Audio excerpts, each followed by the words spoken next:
Who killed Hae Min Lee? A jury convicted Adnan Syed of her murder back in 2000. That conviction stood for more than 2 decades until the court erased it last year and then reinstated it just months later. In January 1999, Hae Min Lee, an 18-year-old student from Woodlawn High School in Baltimore, walked through the school halls for the last time. Everyone knew her for her big smile and kind nature, but that day, something felt off. Hae left school, but she never made it home. A few days later, her body was found in Leakin Park on a remote area. The community was shocked and scared. Who could have hurt such a kind, lively person? Was it a random act of violence, or did someone close to her have a secret? Hae was born in South Korea in 1980 and moved to the US with her mom and brother in 1992. She went to Woodlawn High School, where she played lacrosse, field hockey, and helped with the wrestling team. How about any school activities while you're here? I played field hockey for 2 years, I played lacrosse for 2 years, and I also managed boys wrestling. That's a lot to do. Do you have time to have a job while you're doing this? Yeah, I try to manage my schoolwork and my after-school work. She dreamed of becoming a doctor. Hae was known for her bright smile and friendly nature, even though she had to juggle school, a part-time job, and a busy life. At school, Hae dated Adnan Syed, a popular student who was also very smart and active in sports. They kept their relationship secret because of their different cultures. But by the end of 1998, they broke up. It seemed like they were both moving on, but then tragedy struck. Both Hae and Adnan looked to have started moving on with their lives after the breakup, with Hae dating a new boyfriend and Adnan seemingly concentrating on his friendships and beliefs. However, a catastrophe occurred a few weeks into the new year. Hae vanished after school on January 13, 1999, and her disappearance soon raised concerns. It was very out of character for her to neglect to pick up her young relative from daycare. That same evening, her family reported her missing. She was interviewed by the Education Channel a few days before to her disappearance. Hae's friends, family, and school community were devastated when she vanished for weeks. There's no reason at all. Not a family fight, not having a hard time at school. I mean, you're talking to a person that's involved in an honors program. There's no reason for this disappearance, and it's very troubling to the family, and we as investigators want to find her as soon as we can. When a bystander found a partially buried body in Leakin Park on February 9, 1999, the case took a tragic turn. The discovery was all the more disturbing because of the grim past of this forested location close to Baltimore. Evidence indicated that she was slain the day she vanished, and strangling by hand was the cause of death. Investigators started piecing together what had happened before Hae died. They looked for any hints that could help them understand what had transpired, concentrating on her personal life and relationships. An anonymous tip led to one of the first discoveries. Adnan Syed was mentioned by the caller as a possible suspect. A few weeks prior to Hae's passing, the two had broken up, although they had dated during their final year at Woodlawn High School. Investigators became interested in whether residual feelings or unresolved problems might have contributed to the crime, even though acquaintances described their relationship as normal for teenagers. Investigators found an unusual contradiction in Adnan's life. He's identified as a 17-year-old Woodlawn student. His name is Adnan Syed. He was popular, accomplished academically, and very active in his Muslim community on the one hand. It's impossible. He cannot do it. He's such a nice, sweet child. He cannot do it. He's mosque going, praying all the time. He cannot do it. He's a sensitive guy, he's gentle, he has no kind of delinquency record, he's not violent. He's just a kid, he's a baby, he's like my little brother. However, it was said that his connection with Hae had been tense because it went against his religious and cultural beliefs. Particularly after she began seeing another man, the police started looking into whether Adnan might have found it difficult to accept Hae's decision to move on. Jay Wilds, Adnan's buddy, made startling allegations which drastically changed the course of the inquiry. Adnan and Jay were casually friends.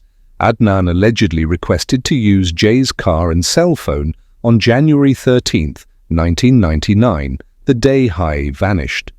According to Jay, Adnan eventually admitted to killing Hae and showed him her lifeless body in the Best Buy parking lot's trunk. Jay claimed that Adnan, driven by resentment and jealousy over Hae's new relationship, had premeditated the murder. Additionally, Jay stated that Adnan asked him to assist in burying Hae's body in Leakin Park that night. Adnan remained composed throughout the procedure, according to Jay. This was presented by the prosecution as proof of a planned murder. The foundation of the case against Adnan was Jay's testimony. His story was rife with contradictions despite its importance. During pre-trial processes and police interviews, Jay's chronology of events underwent several revisions. Later, detractors would contend that these contradictions ought to have raised questions about his dependability. So he parks the car there, then what happened? On the way home, he's like, stop here. We stopped at Westfield. One of the dumpsters behind Westfield, do all the stuff there. With the 7-Eleven and then went home. Nonetheless, Jay's cooperation gave the detectives handling the case a storyline to go with. The authorities mostly relied on cell phone evidence to support Jay's assertions in addition to his testimony. Adnan had taken a cell phone from his friend on the day of Hae's disappearance, which was not typical of him at the time. This was the location I was taken to where I was told the body was buried. When you got to the site, what test did you perform? I originated a phone call. And what cell site did you find that the site went through? L689B. To construct a timeline of Adnan's movements, investigators retrieved the call logs for that day and compared them with pings from cell towers. Adnan was very close to Leakin Park during the crucial hours when Hae's body was buried, according to the prosecution's use of cell tower data. One particular call, referred to as the Nisha call, was used to imply that Adnan had the phone at a time that aligned with Jay's account of what happened, but there was some debate about the mobile phone evidence. Years later, detractors and experts would point out that the phone company included a disclaimer warning against the trustworthiness of the incoming call location data that was crucial to the prosecution's case. This detail was missed during the inquiry, which made the evidence against Adnan stronger. Adnan Syed was detained and accused of killing Hae on February 28, 1999, over 6 weeks after she vanished. And then he goes, I did it. You don't fucking believe me? I did it. He pops the trunk open and he's like, she's all blew up in there, in the trunk. When you see this person in the trunk, who is that person? Hae Lee. Jay's testimony, the cell phone records, and circumstantial evidence were all used in the case against him. Adnan insisted on his innocence right first, saying he was not responsible for Hae's passing. Those who knew Adnan were stunned by his arrest. He was recognized by friends and teachers at Woodlawn High School as a brilliant, ambitious, and compassionate student who lacked any violent tendencies. Persuaded that he was being falsely accused, his community came together in support of him, especially his family and the Muslim community in Baltimore. Investigators produced evidence that seemed damning despite his denials of guilt.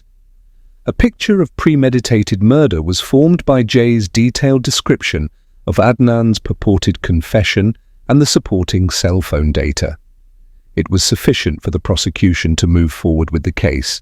It signaled the start of a protracted and difficult battle to establish Adnan's innocence for him and his supporters. There were more questions than answers in this investigational chapter. Was Adnan really the envious ex-boyfriend who couldn't get over his feelings? Due to a technicality concerning a comment made by the presiding judge, Adnan Syed's initial trial in late 1999 resulted in a mistrial.